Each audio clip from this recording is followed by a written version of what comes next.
So February is Black History Month, and it's the perfect time to expand your library of children's books. So today we're getting some recommendations from Dianne Haulcy, the president and CEO of the Family Partnership. And we are happy to have Dianne with us today. Dianne, so nice to see you. Thanks for joining us. Good morning, AJ. Good morning, Heather. Glad to be here. So, Dianne, you gave us a list of 5 books, and we started with the list in advance so we can show everybody each book. Why don't we start with the first one, Cute and Curly? Yeah, I'm really excited to share these books with you. These books kind of give both what we call windows and mirrors into experiences. This first book, Cute and Curly by Dr. Rosemary Allen, is a book about a young girl getting her hair done. And it's a very common experience for young Black girls. But so it allows Black girls to see themselves in it, and it's just a fun story. Next, we've got The Magic in Me. That's the next book, The Magic in Me. Tell us about that. Oh, I love this book. It's called The Magic in Me, but it's a personalized book. And one of the things about having these opportunities is that a lot of times Black children, Black and brown children, don't get to see themselves in books.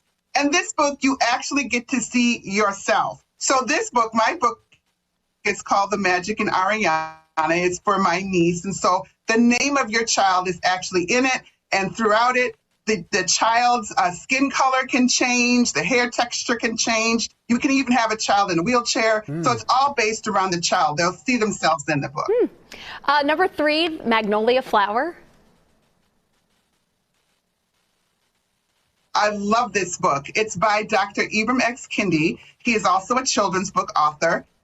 Magnolia is a young girl that actually has ancestry both of enslaved people and people that went through the Trail of Tears. But it's really a love story. And it's a love story about how love can heal injustice. So it's just a lovely, healing book. It's one of my favorite new children's books. Next book is Daddy, Why Am I Brown? A healthy conversation about skin color and family. So sometimes skin color can be an uncomfortable conversation for people because people may have been teased about their color or they've had uncomfortable interactions about it. But this book is just a lovely kind of fun way to really talk about skin color. The girl in this book has a very different color than her parents. So her father even goes through the trouble of creating this chart of different skin tones. And it just kind of talks about their whole family. And so it's just a nice way to show people also how to talk about skin color to young children. And the final book on your list, A History of Me.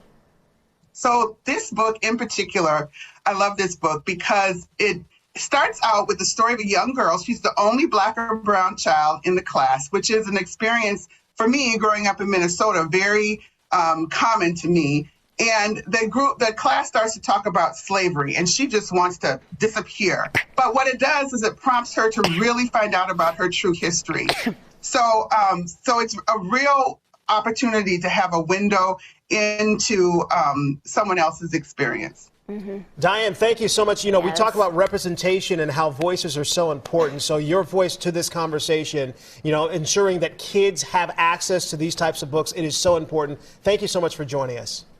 Thank you for having me. You can go to WCCO.com/links to learn more about Dianne's picks and the Family Partnership.